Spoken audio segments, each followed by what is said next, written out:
بسم اللہ الرحمن الرحیم۔ حدیث پاک ہے جس کا مفہوم ہے کہ جب آپ برائی کو دیکھیں اور برائی کو اپنے ہاتھ سے روکیں، یہ ایمان کا پہلا درجہ ہے۔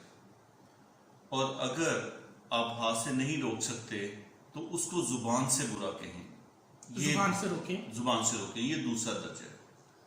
اور اگر آپ زبان سے بھی روکنے کی ہمت نہیں رکھتے تو اس برائی کو دل سے برا جانے، یہ تیسرا درجہ ہے ایمان کا، حدیث پاک کے مطابق۔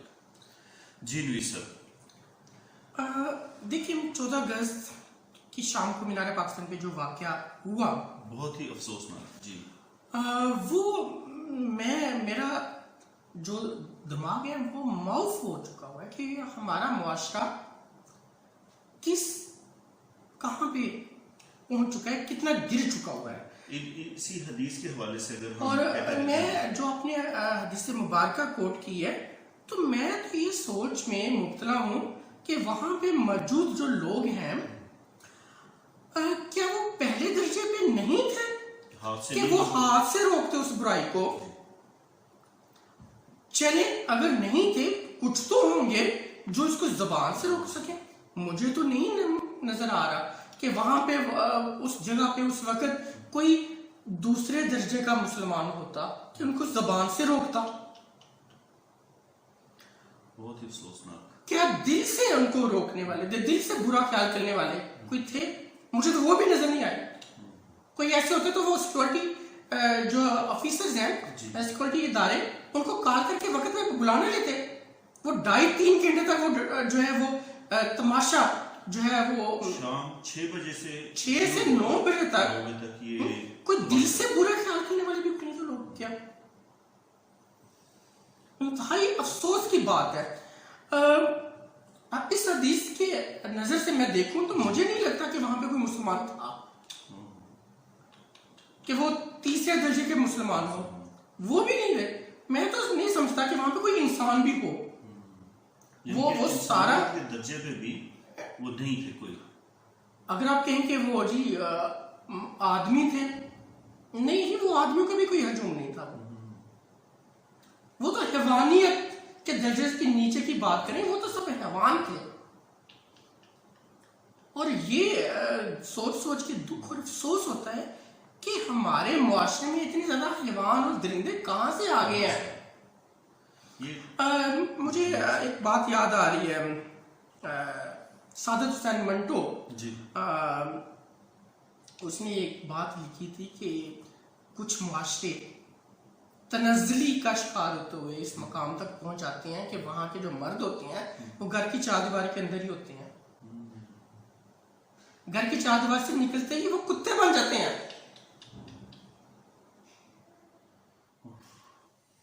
حیوان۔ اب یہ اتنا سخت لفظ سن کے بھی اگر کسی کو کچھ حیا نہیں آ رہی ہے، یہ میں سعادت حسین منٹو کا ہے یہ لفظ یوز کر رہا ہوں کہ وہ خاتون کو دیکھ کے ان کی زبانیں باہر آ جاتی ہیں، بونکنا شروع کر دیتی ہیں، اور جب نوچنا شروع کر دیتے ہیں، کاٹنا شروع کر دیتی ہیں۔ یہ اس طرح کے حرکتیں انسان تو نہیں کر سکتے۔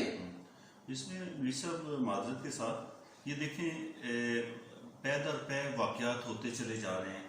ایک واقعہ آپ کو یاد ہوگا، بہت ہی افسوسناک اور پوری انسانیت کو رلا دینے والا، زینب کا واقعہ ہوا قصور کے اندر۔ اس کے بعد ایک اور دل خراش واقعہ موٹر وے کے اوپر ہوا، اس میں بھی ہر انسان کی، مسلمان نہیں، مسلمان تو اس سے بھی آگے کی بات ہے، ہر انسان کے دل کو رنجیدہ کیا وہ واقعہ ہوا۔ اور یہ 14 اگست کو یہ جو انسیڈنٹ ہوا، یہ اس سے بھی بڑا۔ اس واقعے کا جو سب سے افسوسناک پہلو یہ ہے کہ یہ ایک موب، ایک ہجوم نے یہ جو ہے یہ حرکت کی ہے، یہ جو فیل ہے، یہ پورے معاشرے کے اوپر بہت بڑا سوالیہ نشان ہے۔ جن کی چھپ چھپا کے نہیں ہوا یہ سوالیہ، اور یہی تو جو وہ رلاتا ہے، یہی بات کہ ہمارے معاشرے میں یہ اتنی زیادہ تعداد میں یہ حیوان اور درندے کہاں سے آ گئے ہیں اور کیوں آ گئے ہیں، اس پہ ہم بات کریں گے، ضرور کریں گے.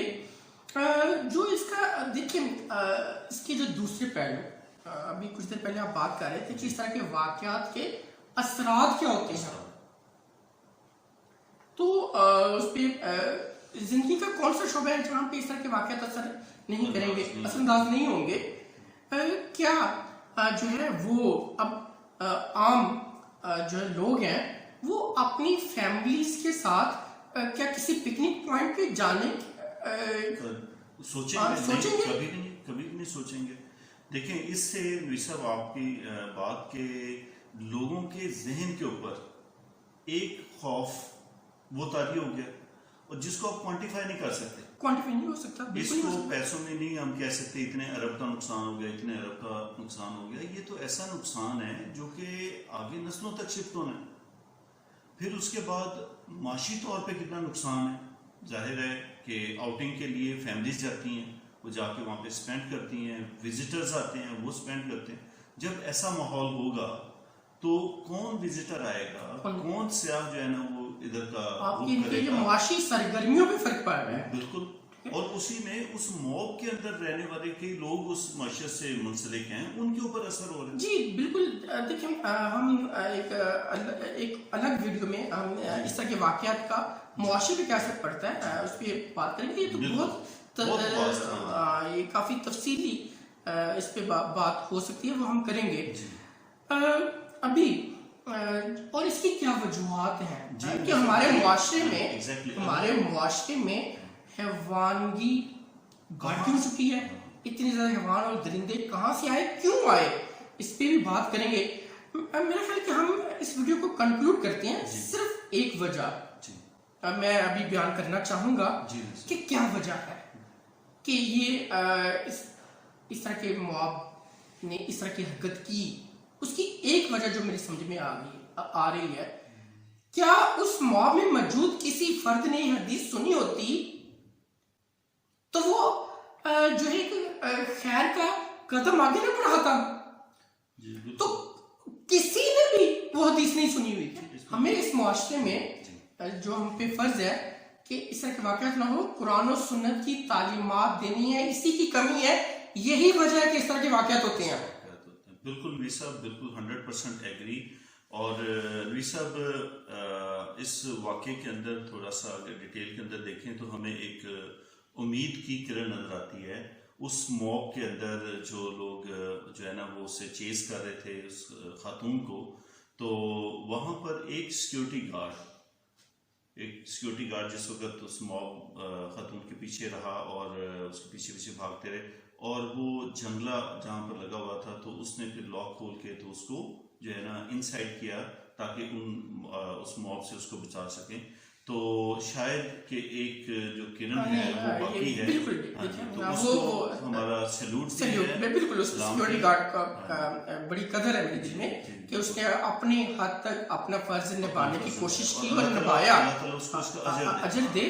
تو جو آپ نے بات کی کہ اندھیرے میں ایک روشنی کی کرن، تو یہی روشنی کی کرنیں تو جو ہے وہ ہمیں حوصلہ دیتی ہیں کہ انشاءاللہ تعالیٰ جو ہے وہ سورج بھی طلوع ہوگا اور ہر طرف روشنی ہوگی، اجالے ہوں گے اور اندھیرے ختم ہوں گے انشاءاللہ تعالیٰ. تو اس دعا کے ساتھ کہ اللہ کرے کہ جیسے روی صاحب کہہ رہے ہیں کہ قرآن اور احادیث ان کی تعلیم عام ہو اور سیرت نبی کے اوپر جو ہے نا وہ تعلیم دی جائے. Stay blessed. اللہ حافظ.